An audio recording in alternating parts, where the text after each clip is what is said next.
नमस्कार दोस्तों, story by निजा पर आज की कहानी है प्रेम का धागा। आपको क्या लगता है, रिश्तों को निभाने के लिए क्या खून के रिश्ते जरूरी होते हैं या फिर एक प्रेम का छोटा सा धागा ही काफ़ी होता है? एक ऐसा धागा जिसमें ना तो उम्मीद होती है और ना स्वार्थ होता है, तो केवल समर्पण। तो दोस्तों, जानने के लिए कहानी को पूरी देखिए और अगर आपको हमारी कहानी पसंद आती है तो प्लीज़ कहानी को सुनने के साथ साथ हमारे चैनल को लाइक, शेयर, सब्सक्राइब जरूर कीजिए।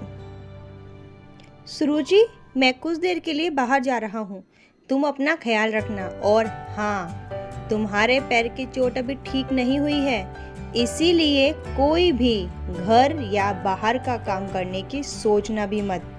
सुरुचि के 55 वर्षीय पति दिनेश ने उसे कुछ चेतावनी देते हुए और कुछ समझाने के लहजे से कहा। हाँ, कुछ नहीं करने वाली मैं। और वैसे भी अब मेरे पैर की चोट पहले जैसी कहाँ रही है, काफ़ी आराम है उसमें। थोड़ा बहुत काम तो मैं कर ही सकती हूँ ना। सुरुचि ने कुछ शिकायत करते हुए दिनेश से कुछ ढील देने की उम्मीद व्यक्त की।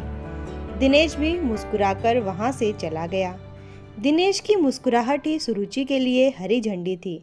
दिनेश एक प्राइवेट बैंक में नौकरी करता था और फील्ड वर्क होने के कारण दिन भर इधर से उधर उसे दौड़ना पड़ता था। पर उम्र अधिक होने के कारण और सहारे के अभाव में वह काफी कमजोर हो गया था और कुछ बीमार भी रहने लगा था। उधर सुरुचि अपने पुराने जख्मों को भरने की पूरी कोशिश कर रही थी, मगर बुढ़ापे में आई कोई ना कोई दिक्कत और परेशानी उसे उसके पुराने दिन याद दिला ही देती थी। पिछले महीने ही सुरुचि अपने घर की सीढ़ियों से फिसल गई थी, जिसके कारण उसके पैर में चोट आ गई थी। और जब दिनेश का काम और ज़्यादा बढ़ गया था, वह कुछ खोने के बाद अब सुरुचि को नहीं खोना चाहता था, इसीलिए शायद वह उसका कुछ ज़्यादा ही ध्यान रखता था। मगर आज सुरुचि ने लड़ झगड़ कर दिनेश से थोड़ा बहुत काम करने की परमिशन मांग ही ली थी। आज बड़े दिनों बाद सुरुचि बिस्तर से उठी थी। बिस्तर से उठते ही उसने पूरे घर का मुआयना किया। पूरा घर तहस नहस सा लग रहा था, सब कुछ बिखरा पड़ा था। उसने दिनेश की दवाइयों का डिब्बा मेज पर पड़ा देखा तो उसमें अधिकतर दवाइयाँ खत्म हो चुकी थी। यानी कि सुरुचि का ध्यान रखते रखते दिनेश ने अपना खुद का ध्यान रखना छोड़ दिया था। सुरुचि को दिनेश पर पहले बहुत गुस्सा आया, लेकिन वह जानती थी कि दिनेश अपने लिए दवाई नहीं लेगा। इसीलिए उसने खुद ही अलमारी से पैसे निकाले और दिनेश की दवाई लेने बाजार निकल पड़ी। मगर कमजोरी, बीमारी और ऊपर से इतनी तेज धूप के कारण वह सड़क पर ही चक्कर खाकर गिरने ही वाली थी कि दो मजबूत हाथों ने उसे गिरने से रोक दिया।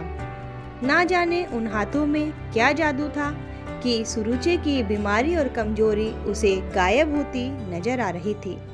माँ जी, आपकी तबीयत तो सही नहीं लग रही और शायद आपके पैरों में भी कुछ दिक्कत है, फिर आप इस हालत में यहाँ क्या कर रहे हैं? युवक ने बड़े ही प्रेम से सुरुचि जी से सवाल किया।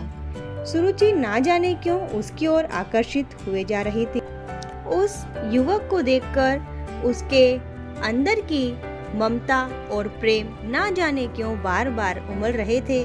उसने अपनी भावनाओं को छुपाते हुए युवक को जवाब दिया कि बेटा, मेरे पति की दवाइयाँ कई दिनों से खत्म हैं, लेकिन वह तो मेरी देखभाल करते करते खुद की देखभाल करना भूल जाते हैं। आज मुझे थोड़ा सा आराम लगा तो मैंने सोचा क्यों ना मैं ही बाजार जाकर उनके लिए दवाई ले आऊं। मैं दवाई लेने ही बाजार जा रही थी कि रास्ते में धूप के कारण मुझे चक्कर आ गए। वह तो शुक्र है तुम्हारा कि तुमने मुझे गिरने से बचा लिया। युवक ने बताया कि मेरा नाम विनय है और मैं यहीं पास में रहता हूँ। मैं आपको बाजार से दवाई भी लाकर दे दूंगा और आपके घर भी छोड़ दूंगा। सुरुचि ने कई बार मना किया, पर विनय ने सुरुचि को दवाई दिलाने के साथ साथ उसे उसके घर तक छोड़ दिया। सुरुचि चाहती थी कि विनय घर के अंदर आए और कुछ देर उसके पास बैठे, लेकिन ऑफिस में देर होने के कारण विनय बाद में आने का वायदा कर वहां से चला गया।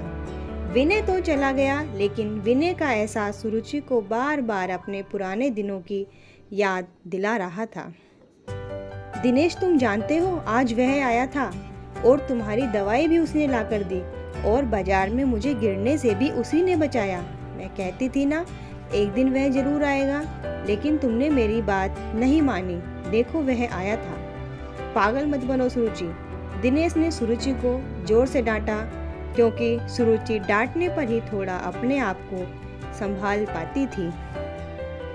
दोस्तों, कहानी के अगले भाग में हम जानेंगे कि विनय और सुरुचि का आपस में क्या रिश्ता है और सुरुचि विनय को क्या समझ रही है, जबकि दिनेश सुरुचि को ऐसा सोचने से मना करता है। तो दोस्तों, हमारे साथ बने रहिए और कहानी को अगले भाग देखने के लिए जल्दी से चैनल को सब्सक्राइब कर दीजिए, ताकि अगला भाग आते ही नोटिफिकेशन आपको सबसे पहले मिले।